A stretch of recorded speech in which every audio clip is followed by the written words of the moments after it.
6 నెలలలోపే Congress party అధికారంలోకి వస్తే మేము చట్టబద్ధత కలిగినటువంటి కులగణన చేసి రిజర్వేషన్లు పెంచుతాము అని చెప్పి తెలంగాణలో 2 కోట్ల మంది ప్రజలు నమ్మి వాళ్ళ మాటలు నమ్మి ఓట్లు వేయటం జరిగింది.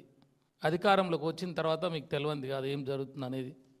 ఒకసారి కాంగ్రెస్ పార్టీ దాని విధానాలు బీసీల పట్ల మనం చూసినప్పుడు ఈ దేశంలో స్వతంత్రం వచ్చినాక మొట్టమొదటిసారి ఈ దేశంలో బీసీల యొక్క విద్య, ఉద్యోగాలు, రాజకీయ, సామాజిక స్థితిగతుల మీద అధ్యయనం చేయాలనే పెద్ద ఎత్తున మూమెంట్ జరిగితే దాంట్లో అప్పుడు జవహర్లాల్ నెహ్రూ గారు ఈ దేశానికి ప్రధానమంత్రిగా ఉండి ఆయన ఏం చేసిండు, ఒక మరాఠీ బ్రాహ్మణ్ని తీసుకొచ్చి కాకా కాలేల్కర్ కమిషన్ అని ఏర్పాటు చేశారు. కాకా కాలేల్కర్ కమిషన్ దేశమంతా తిరిగి రిపోర్ట్ ఇచ్చి బీసీలకి కులగణన చేయాలని, రిజర్వేషన్లు ఇవ్వాలని చెప్పటమే కాకుండా కులపరమైన రిజర్వేషన్లని వారి సూచన మేరకే, నెహ్రూ గారి సూచన మేరకే, ఎవరైతే కమిషన్ చైర్మన్ ఉన్నాడో నెహ్రూ గారి సూచన మేరకే డిఫర్ అయ్యాడు.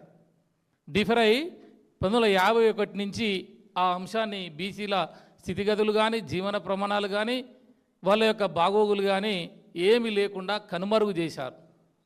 ఆ తర్వాత ఈ దేశంలో 2వ national commission, mandal commission, Morarji Desai గారి నాయకత్వంలో ఈ దేశంలో మండల్ కమిషన్ ఏర్పాటు చేసి మళ్ళీ ఒకసారి స్థితిగతుల మీద చేయమని చెప్తే వారు కూడా దేశమంతా తిరిగి రిపోర్ట్ ఇచ్చారు. దాన్ని పక్కకు పెట్టారు. తర్వాత విపి సింగ్ గారు ఈ దేశానికి జనతా పార్టీ నేతృత్వంలో అధికారంలో వచ్చిన తర్వాత మండల్ కమిషన్ని అమలు చేస్తామంటే ఇదే నెహ్రూ గారి కుమారుడు రాజీవ్ గాంధీ గారు పార్లమెంట్లో మాట్లాడుతూ కులపరమైన రిజర్వేషన్లు మేము ఒప్పుకోము, యాక్సెప్ట్ చేయము, ఇది దేశం వెనకకు పోతుందని చెప్పేసి ఆ రోజు మాట్లాడడం జరిగారు.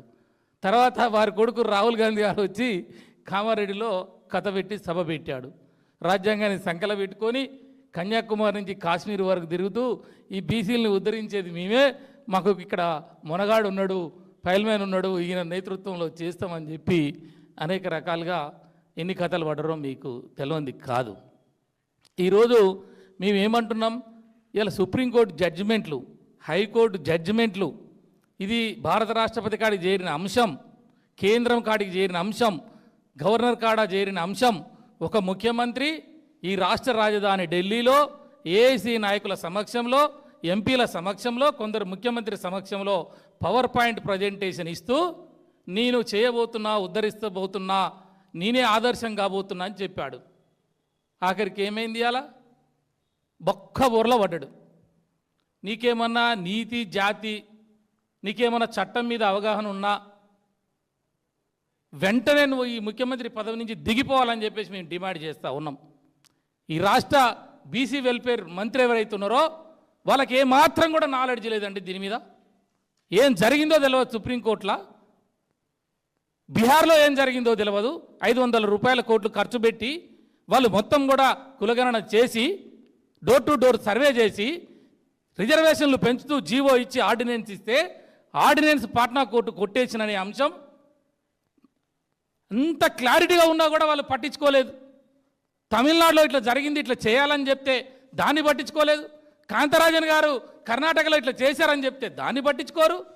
నమస్తే తెలంగాణ పేపర్ నేను బీసీ కమిషన్ సభ్యులుగా ఉన్నాను కాబట్టి, చేసినాను కాబట్టి నాకు తెలిసి నమస్తే తెలంగాణలో ఒక లీగల్ రిపోర్టర్ రాసేటువంటి వ్యక్తికి ఉన్న నాలెడ్జ్ కూడా ఈ రాష్ట్రంలో ముఖ్యమంత్రికి కానీ అక్కడ ఉన్నటువంటి మంత్రులకు కానీ ఆయనకున్న నాలెడ్జ్ కూడా లేదు అని చెప్పేసి కూడా ఈ సభాముఖంగా మీకు తెలియజేస్తాము. కాబట్టి మేము చెప్పదలుచుకున్నది ఏంటి అంటే, ఇంత అజాగ్రత్తగా, ఇంత నిర్లక్ష్యంగా, అడ్మినిస్ట్రేషన్ లోపంతో మీరు చేసినటువంటి పనులు ఇలా జంతర్ మంతర్లో ధర్నాల పేరుతోటి, సుప్రీంకోర్టుతోటి, హైకోర్టుతోటి నవ్వుబట్ల పనిచేస్తే ఇవాళ 2 కోట్ల ప్రజలు ఇలా అయ్యో వీడు ఇస్తానంటే ఒక చాకలాయన వార్డు మెంబర్ అవుతాడో, ఒక కుమ్మరాయన ఎంపీటీసీ అవుతాడో, ఒక మేదరాయన జడ్పీటీసీ అవుతాడో అని వర్గాలు లేచి కూర్చొని బాధపడుతుంటే ఇంత నిర్లక్ష్య ధోరణిలో మీరు చేస్తే ఒక్కటి చెప్తా. ఈరోజు హైకోర్టులో వాళ్ళు అడిగినటువంటి సబ్జెక్టు ఫిబ్రవరి 27వ తారీఖు నాడు కమిషన్ అపాయింట్ చేస్తాడు. ఫిబ్రవరి 27వ తారీఖు నాడు కమిషన్ అపాయింట్ చేస్తే 7వ తారీఖు నాడు రిపోర్ట్ ఇస్తారండి. వారం రోజుల్లో రిపోర్ట్ ఇస్తారా? ఎక్కడ పెట్టుకున్నారు తలకాయ? ఏజీ ఎక్కడ పోతారు మీరు? ఎవరి ముందు నిలబడతారు? ఎక్కడ మాట్లాడతారు? అంటే ఇంత నిర్లక్ష్యము బీసీలంటే. కాబట్టి ఒక పక్కనేమో సుప్రీంకోర్టు జడ్జిమెంట్లు ఉన్నాయని మాటలు చెప్తూనే, ఎలక్షన్ మేనిఫెస్టోలు పెడితేనే అవి అమలు చేసే క్రమంలో మంచిగా చేయండి అని చెప్పేసి టీ న్యూస్ అయితే నెత్తి నోరు కొట్టుకొని ప్రతిరోజు ప్రసారం చేసిందండి.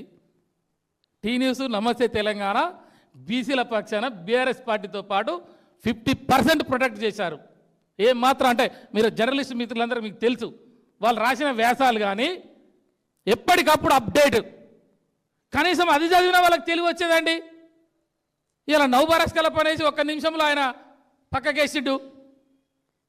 ఏం చెప్తారు దీనికి సమాధానం? అంటే బీసీలు అంటే బిచ్చగాన్లు, ఎస్సీలు మేము చెప్పినట్టు వింటారు. కాంగ్రెస్ పార్టీది ఫ్యూడల్ విధానం, మేము ఎన్ని మోసాలు చేసినా నడుస్తుంది. గతంలో 34% కేసీఆర్ గారు రిజర్వేషన్ ఇస్తే ఆ వర్గాలే మెదక్ జిల్లా వాళ్ళు 2 రెడ్లు పోయిరు కదా, పోయి ఆపినరు కదా. ఆ విషయం కూడా మీకు తెలుసు కదా. నువ్వే కదా ఆ రోజు ఉన్నది కూడా పార్టీలో.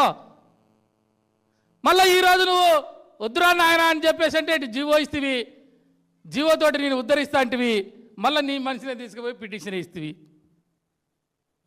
అంటే పెట్టినట్టు చేయి, తీసుకున్నట్టు చేయి, కొట్టినట్టు చేయి, ఏడ్చినట్టు చేయి. అంటే బీసీల జీవితాలని ఈరోజు త్రిశంకు స్వర్గంలో పెట్టాడు. రేపు హైకోర్టులో ఏమొస్తుంది? ఇది నిలబడుతుందా? సుప్రీంకోర్టు ఏం చెప్పబోతుంది? ఇన్ని అంశాలు ఉన్నాక కూడా బీసీలని ఈరోజు దుర్మార్గంగా వంచన చేసినటువంటి కాంగ్రెస్ పార్టీని రేపు రాబోయే కాలంలో లీగల్గా మేము ఎలా ఎదుర్కోవాలనో బీఆర్ఎస్ పార్టీ ఎదుర్కొంటుంది. కేసీఆర్ గారు కానీ మా కేటీఆర్ గారు కానీ ఈ విషయంలో చాలా స్పష్టతతోటి ఉన్నాం.